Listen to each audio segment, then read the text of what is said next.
Hello. Uh, Moving on to day 5 of this programming class. I'm in the programming web resource right now.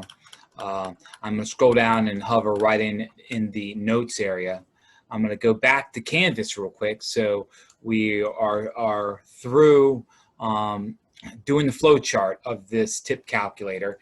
And to recap, hopefully you guys got that flowchart of the tip calculator in the Word document, and you had uploaded that into that Dropbox. Okay, we're going to still use that example problem 1 because we're essentially going to add some more screenshots to it. The screenshot of the program that we're going to be writing today for the tip calculator, and the screenshot of the console application during runtime. So we may rename that file, but we're going to add some snippet screenshots to that to enhance it. So now you would have a flowchart, a program, and a the console application all together. So I'm going to go in here in this example problem 2, Visual Basic console application tip calculator. Now we're getting into writing the program. So there's some notes first that I'm not going to actually open up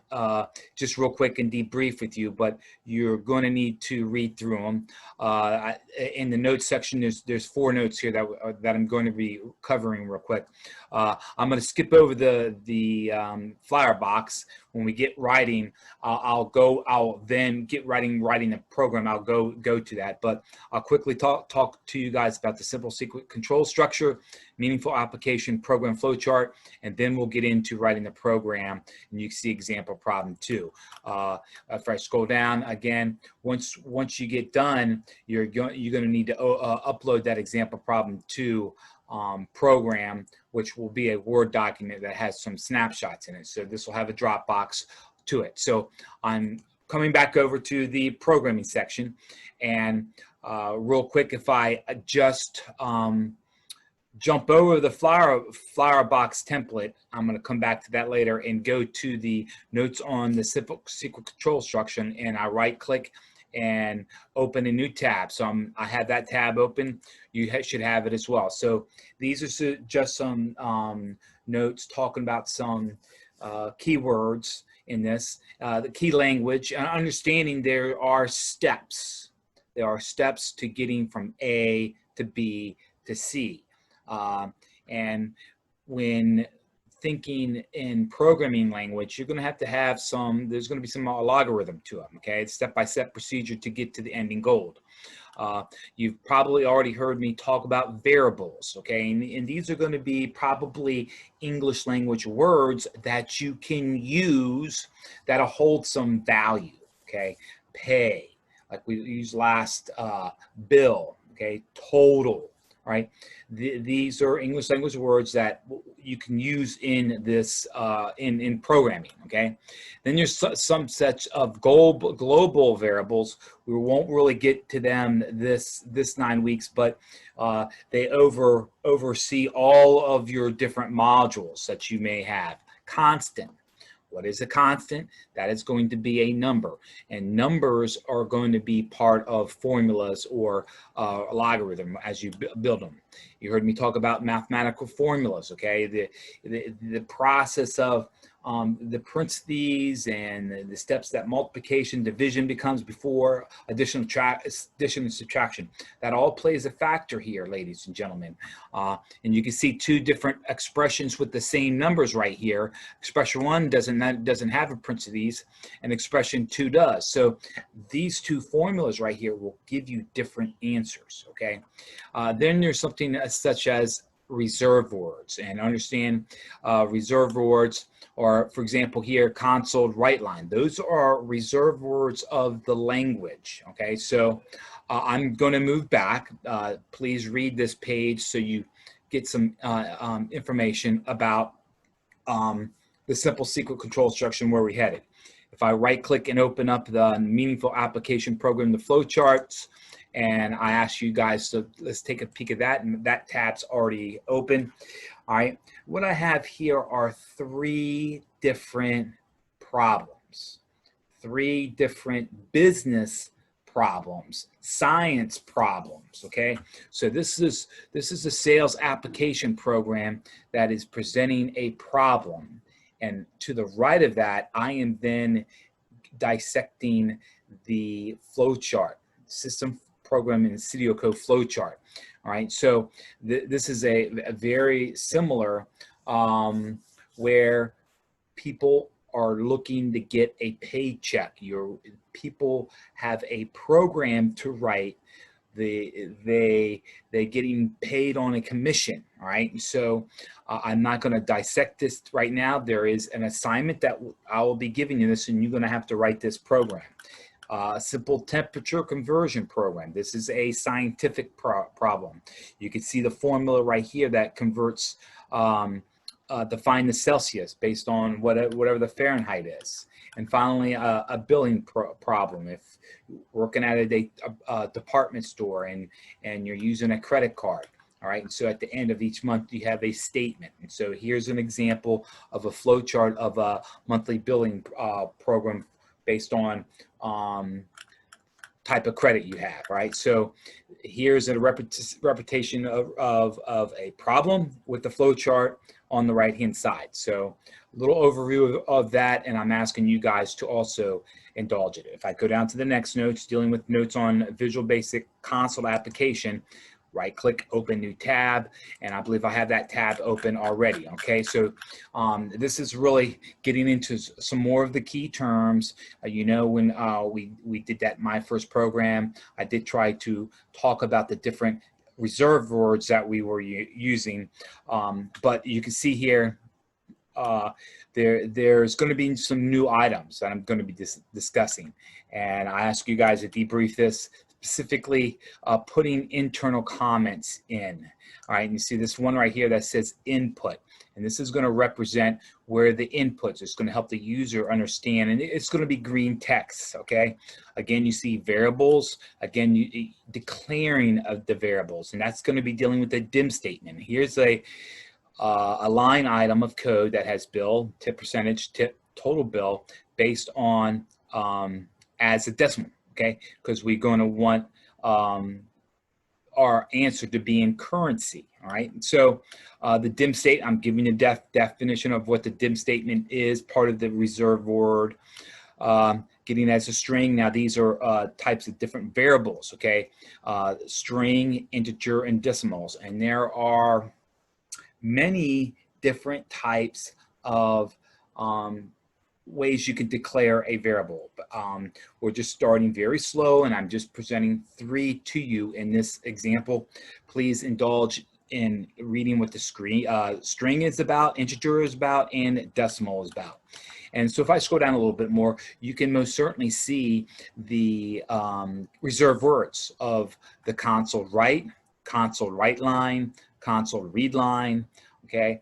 These are going to be part of the input and output and making the program work effectively and holding the program at will or at bay, so you can type in some sort of answer, or so you can pause the program. So I'm going to jump over, and you can see right here down at the bottom, example problem 2. This is where we're getting into where we're going to be trying to open up and save a program. So I'm right now going to ask you guys, let's go to the Visual Basic. Let's launch the Visual Basic. I think I very well may have one open already with me. And so we have the Visual Studios opened up. And now I'm going to take the same steps with you real quick to save the program. So this would technically be the second time I'm working with you trying to save a program into the proper folder. Again, if you look at my results down here, I'm trying to save this as example problem 2,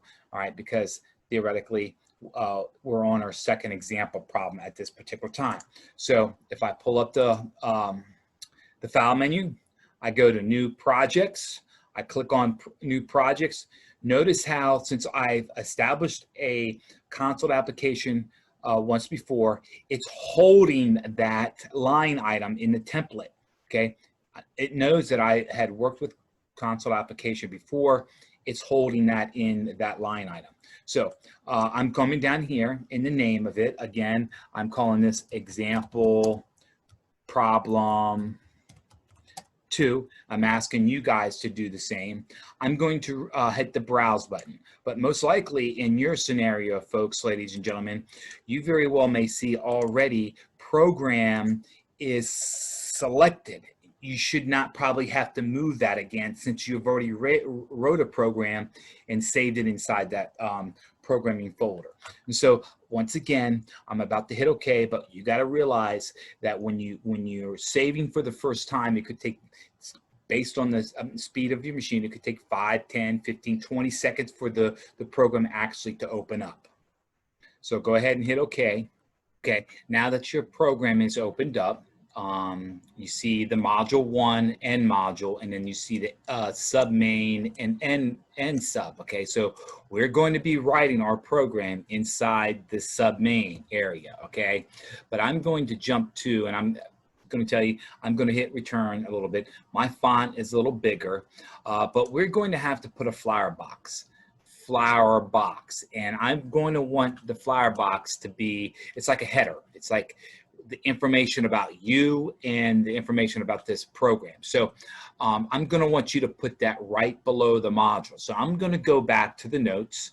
I'm not going to be doing split screen, but most certainly you guys can be working the split screen with the program and the website back and forth. If I go back to the website real quick and now scroll down, and says, where do you paste the Flowerbox to? And you see this green, this is an image right here. You see this green little asterisk little box here, okay?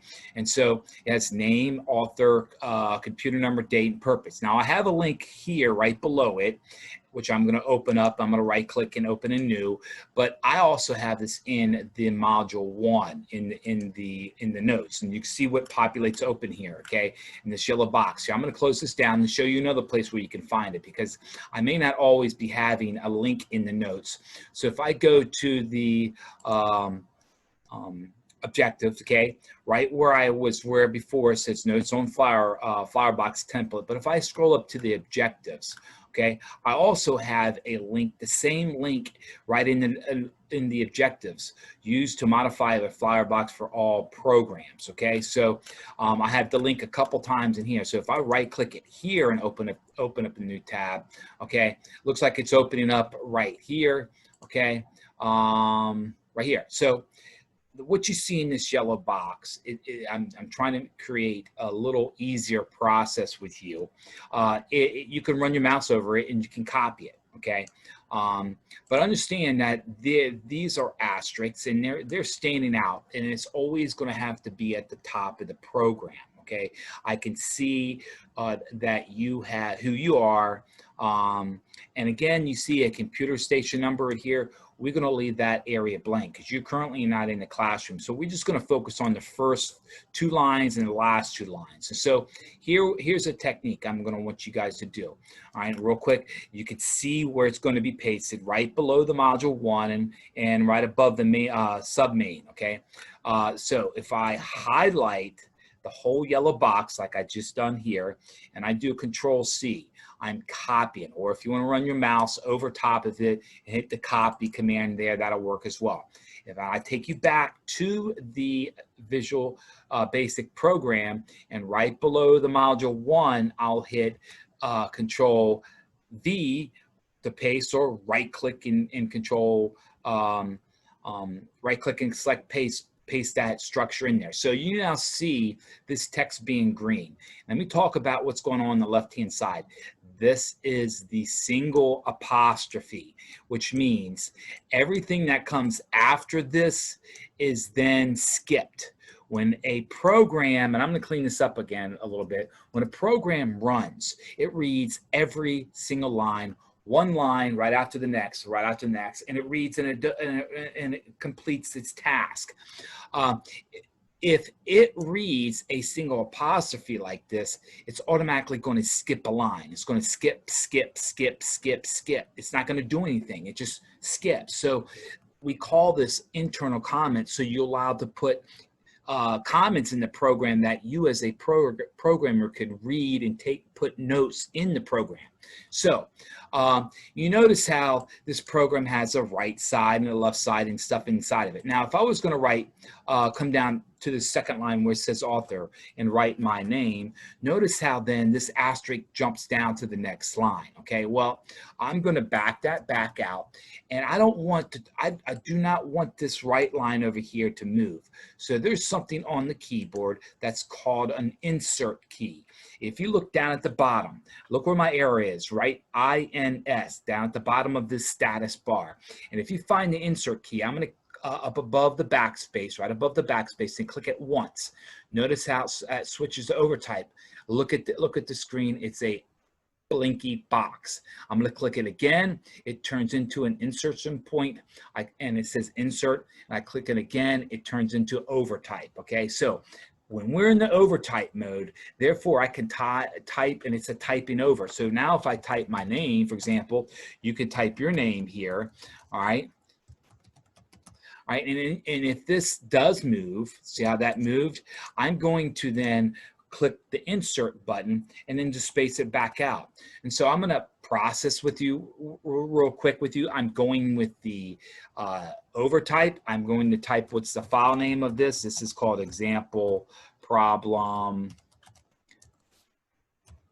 2. I notice I hit the backspace button, that arrow asterisk over, I'm pushing it back over, skipping over the number, and then you can write the current date.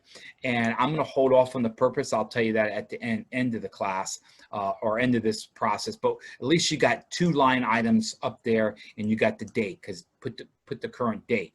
All right, so I am now at a position to tell you, you have established what a Flowerbox is in a program. I'm now going to be asking you to teardrop yourself down inside the submain, as we're now going to be writing this tip calculator program. Okay, to move on, I am now going to go back to the notes so I can see some of the example problem in the code. I'm going to be providing you the code. If you haven't already yet, see if you can't get out that tip calculator and lay that beside you, so as you're writing the code, you can kind of understand, because I'm gonna refer back to that tip calculator using my words, but you could see each line and what it's representing. Okay, so take note of that.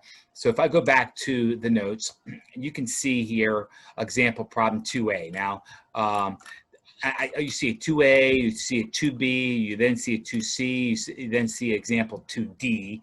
I'm taking these in steps. I'm chunking this through this program, just taking a little bit.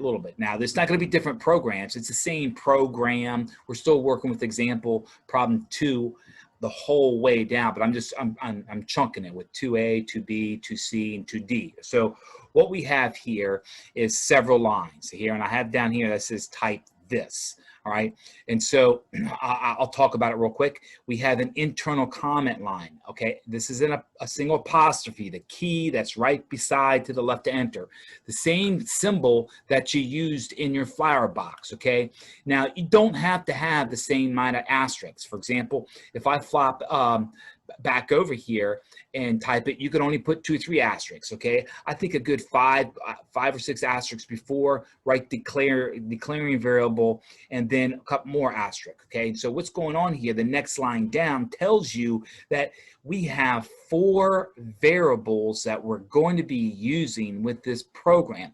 If you look at your flowchart right now, you see an input that says bill. You see an input that says tip, and I'm going to call it, I guess we call it TP for tip percentage. Notice that I'm not having any spaces, because variables, if you read the notes, variables can't have spaces. You got to, if you're going to use 2 words for a variable, like this instant, you cannot have spaces between them. So I'm using 2 words, tip percentage, as you look at the flow chart. All right, and then the 2 processing steps down below, you saw I may have used tip, and I very well used total bill. Okay, TB, total bill, and tip. Now they're green underscore, and there will be green underscore for you when you type them in, because you haven't used them in this block of 2A code yet. It's all right. Once you use them, those green squiggly lines will go away. But I continue. Our third one is tip. our fourth one is 2 words, total bill. And so I'm not putting a space between them. It's one variable that I'm using. And so all of these are going to be declared as decimal because I want them all to represent some form of currency, and that allows us to use decimal point. All right, then I'm going to go back here, and you can see I have an input internal line, a single apostrophe. Just give me a couple asterisks, write the word input, because we have 2 inputs. Okay, we have a console write line, and then I'm asking you in verbiage, what is your bill? All right, I'm giving you, give me a couple spaces here, 2, 3, 4 spaces, and I'm actually putting a $sign there. So whatever number you type in will look like a $sign. Bill is going to be called upon. The program will freeze under this read line. Okay, read line halts the program, stops the program, waits till you have an input, and then you will push enter. So whatever number you type in, Bill will capture that number in main menu and hold it. All right. Our second input, as you can see here, is console write line. Again, we're writing a statement to the console. What is your tip percentage? All right, so that is an input. It's asking you what type of percentage that you want to enter in. Now, understand, I'm going to tell you guys, if I say 15%, I want to give this waiter or waitress 15%. Understand that you cannot type a 1, 5, and a percent. Let's just keep this, drill this down to the core. You're going to have to move the decimal point 2 blocks over, 2 spaces over. So your number, for example, should be 0.15, 0.18, whatever percentage that you want to give them. Use a decimal format. So I'm going to stop and flop back over and ask you to type this block of code at this particular time. So at this point, you should have gotten to this area. And again, I can see some green squiggly lines under tip and total bill. It's quite all right. In fact, the program can still run in the green, but if it was red, that means you had error. And so again, if I take and create errors in this program, this is a representation of a red squiggly. Your program will not run effectively, won't run if you have red squiggly. So I'm going to go ahead and put that dot back there. So even though there's more, I want to talk about the console window a little bit because my print is smaller. Maybe your printer on your home machine is a little smaller too. But let's go ahead and run this program to see what our inputs are looking like, so we can get a taste and feel of the program before getting into the processing step and writing the output. So I'm going up to the green arrow, and I'm just I'm going to hit the green start button. And again, it could take 5-6 seconds to load up. Mine loads up quite well, and so I want to talk about this. For example, you can see how my print is kind of small here. I don't know if you can register it that well, but if you take your mouse over top of the white title bar and right click, and if I come down and select properties on this bar, you'll get a little window that looks like this. Now it's probably default to your options, but if I flop over to font, right now I'm reading 14, and if you wanted to take it to up to 16 or 18, most certainly can. You'll give yourself a bigger print. Is that mandatory? No, but I'm going to change my font just to help me out share the result. And again, you can do different fonts down here as well. But I'm keeping everything on the console side other than increasing the font size. So I'm going okay, and now my font size looks a little bigger. So you can see how my input, what is your bill? And so I'm going to make this up, make it easy, $20. I'm hit enter. Notice how my $20 is resting right beside the input of the $sign. I'm going to hit enter. It says, what is your tip percentage? Again, I'm going to put a period in a 15. All right, and look how my format is real quick before I push the enter key. I'm giving a 15%, so that's got to be a decimal point. So I'm going to hit enter, and the program basically stops. Mr. Proctor, why is it stopping? Well, right after this line right here, and you get the tip percentage, the program reads end sub. So the program's going to stop. All right, so I want to move on now. So I'm going to go back to the notes, all right, and talk about what's going on in the notes. And you may see IntelliSense show up, and that's those windows that drop down while you're typing. I use them all the time. It makes programming a lot easier. So if you see IntelliSense occur, try to use them. All right. So example problem 2B, we have 2 processing steps. If you go back and look at your tip calculator on the flowchart that you created, the middle section, how many processing steps you have? You have 2. All right. Well, what's coming first is the internal comment, apostrophe, some asterisks, and you type in processing steps just to tell you where that's coming in.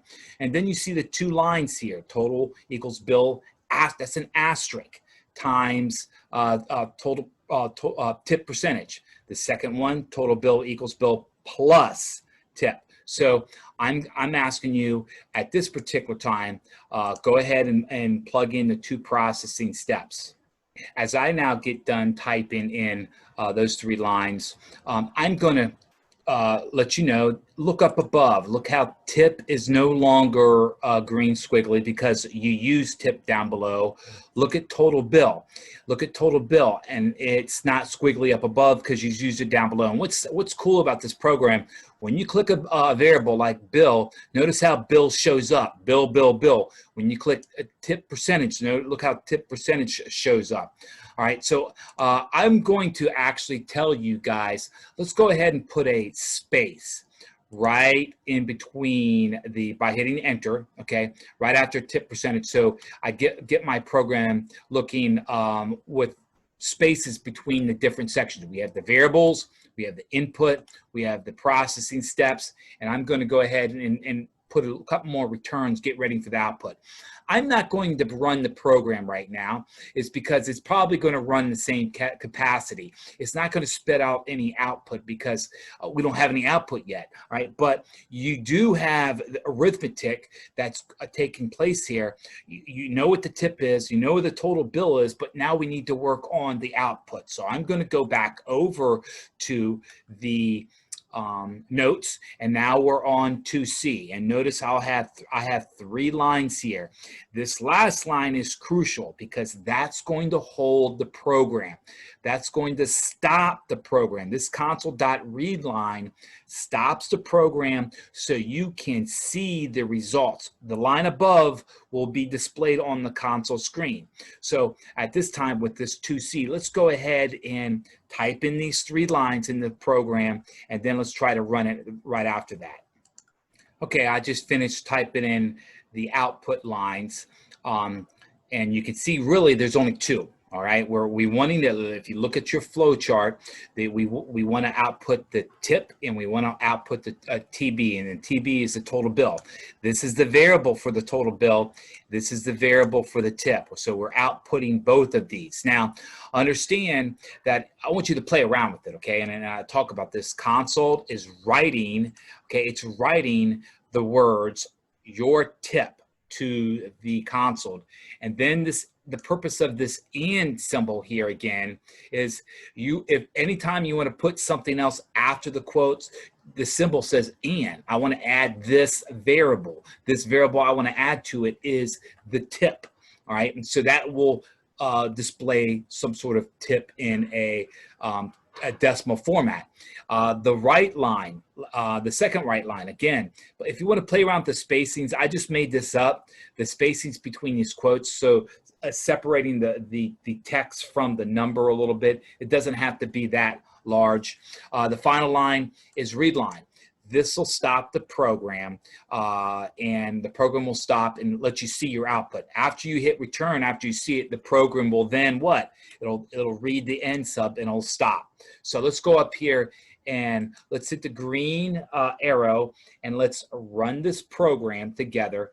Notice my text is a little bigger because once again, I went up to the properties. I right-clicked, I went to properties here, and I chose the font to be a little bigger, okay? So what is the bill? Let's go. I'm going to keep this simple right now. I went to go eat, and my bill was even $20, okay? So I'm going to give the waitress or waiter 0.15, 15%, and I'm going to hit enter. So if you look at this, your tip is $3 and your total bill is $23. Okay, so wow, that's pretty cool. It's doing the math there right for me. Now, in this scenario, I'm going to tweak this program one more time because look how close the inputs and the outputs are together. I want to draw some spacing, here, look at my hand, some separation between the input and output. So I'm going to hit the enter key, stop it. I'm going to take us back over to the web page.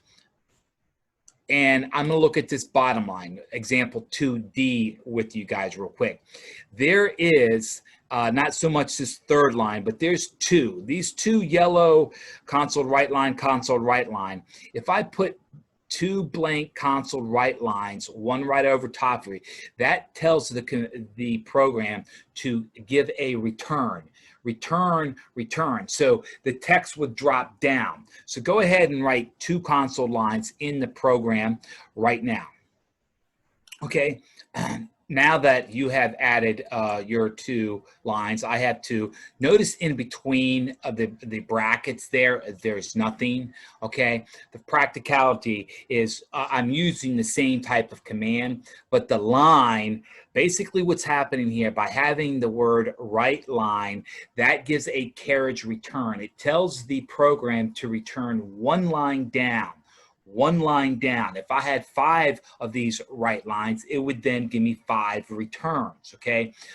So in this is an instance that we will see separation. So let's run this program again, and let's just see the difference by adding these simple 2 lines, right line. Again, keeping it simple, $20. I'm doing a tip of 1.5, enter, and look at the difference now. You see the difference of the gaps that are within here. Okay, so I think we're now ready to, I'm going to go ahead and hit stop. We probably have to run the program again. I'm ready now to work with you to wrap this up. Okay, so I'm going to zoom my text out a little bit and watch my technique a little bit. I'm going to go options, and in my font under environment, I'm on 18 right now, and I'm simply going to take it to like 10. All right. So in the tools, options, font, I'm taking a 10. I'm going to go OK. All right. And that should have taken it out, but it didn't. I think I was in the wrong screen there. So let me make correction on that. Should be text editor at the top. I was in the output. Text editor. And I went from 18. I'm going to take it to what did I say? Let's go 10. And I go OK. And now I can see more of my program on one screen. So I'm doing a screenshot. Now, for practicality, I didn't tell you what the purpose was of this program. So I'm going up in the purpose right now and working with you to put the words tip calculator. But you're going to have to have the insert button to be overtype. Okay. Okay, so type in tip calculator. As you know, the purpose of this, you can make a sentence out of it. This program will find the tip of your bill. Okay, so I'm just saying tip calculator. Summarize it real quick. You put the current date. I'm going to hit the save button. Now I'm going to pause for a second, and I'm going to ask you guys to go to your file directory.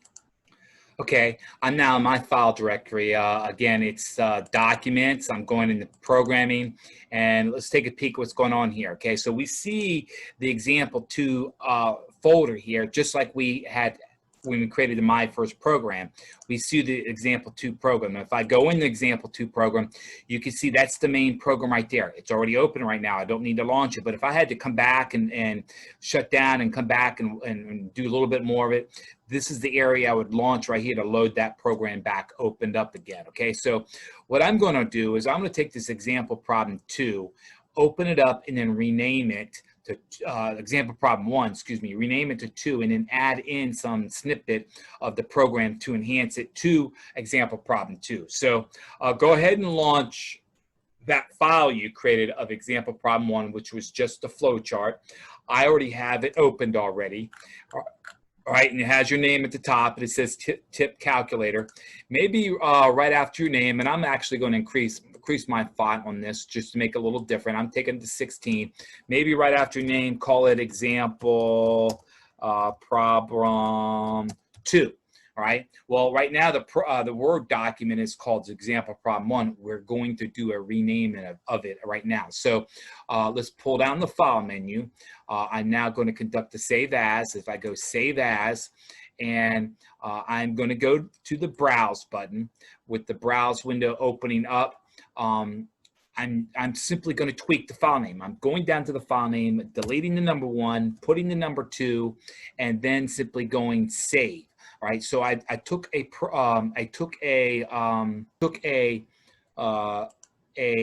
program and just simply renamed it to 2. All right, so I'm now going to flop back over and do some screenshots. Okay, now that I'm back over the program, I'm going to try to do a screenshot or a snippet of this block area. Again, I took my font out from the tools options, and I took it out to relatively about the size of 10 so I can see more of the surface. And you may have to play around with that back and forth. So if I go down to my taskbar, I have the snippet program down there. If not, you have to type in snippet over in the search mechanism here and look for snippet, look for the snippet program so you can crop these things. Okay, so I'm going to simply click on the snippet down here. It'll load that small little program where I'm then going to go new and try to start a new screenshot of this area right here. So it opened up. I'm going new. I'm going to start from the module right at the tab, come down, try to grab all of the numbers. I don't have to go all the way over, but I'm just going to go over to the flower box and let go. All right, that takes that screenshot right there of that area. I'm going to then copy it. Now it's to the clipboard. I'm now going to go into the Word document, okay? And you can see this Word document, example 2. I'm going to make sure I'm one level down, and it may drop me to the second page, but I'm going to do a paste, a Control V, right? And yes, this is what happened. If I zoom out here on this Word document, my flowchart was so big and my code was so big that it took me to a second page, which is quite all right. Okay, you have that capability, ladies and gentlemen, is in decreasing any of the size of that by getting on the handles and changing the size of those handles. So I'm fine with it being on 2 pages. All right, I'm gonna hit return because now I'm gonna see if I can't put the console application window right below the code. So I'm going back to the program. I'm going to run this program again. I'm going to hit the green arrow. I'm going to run this program. The console window should open up. I'm going to just enter in data like I've entered in data before, and then when it gets to that last screen there, I'm going to go ahead and do a screenshot of that. So if you can see it right now, so it's what are your bill? I could do any number. I'm just sticking with the number 20 as my bill. What is your percentage? Hey, if you want to do 15, 16, that's fine. I'm going to go one up. I'm going to see what the price is when I do 16, but you can do 15. It doesn't matter. All right. Usually 15 is a norm for tip.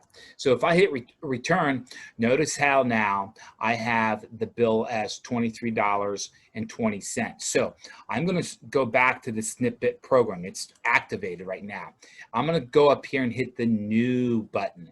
The new. By hitting new, I then can crop this area. Now I'm not looking to crop the whole black area, just relatively where the text is at. Okay, if you want to go over to the top, that's fine. I'm going to crop that. That's the output. That is my screenshot of my output. I'm going to come up here and hit the copy button on the tool button. I'm then going to go into my Word document right below the code. I'm going to do a Control V. All right, and now I have this document ready to save it. I'm going to hit on this quick save up here with that little computer disk. All right, I'm now ready to upload this file to example problem 2 on Canvas, and I'll work with you with that as well. Okay, I'm back over here in the directory of your program and just looking at these files real quick, and please note that you may have sometimes trouble renaming a file that's the same as in a folder, because I experienced that, and so I just didn't create a space after the M, so it's not the same. But look, this is what we've done so far. You may find me in the future trying to take screenshots of your directory. Not now, but you can see we've come a long way just in 5 days, creating 2 programs, got flowchart. So I'm now going over to the Canvas. I'm going into the example problem 2. This is where you're going to be submitting. So if I scroll all the way down to the bottom, okay, once done, submit the following assignment, Word document, example problem 2 program, okay, and this is a tip calculator in the Dropbox. So you're going to come up above, you're going to hit the submit button. You're going to then click on the choose the file. For that, you're going to have to drill into your directory, which is documents, which is program, and then you're going to be selecting that example problem 2, because that's that Word document, okay, that you had that, and then you simply go okay. If you want to support some comments, you most certainly can, and then hit the submit button. This concludes the example problem 2 on day 5.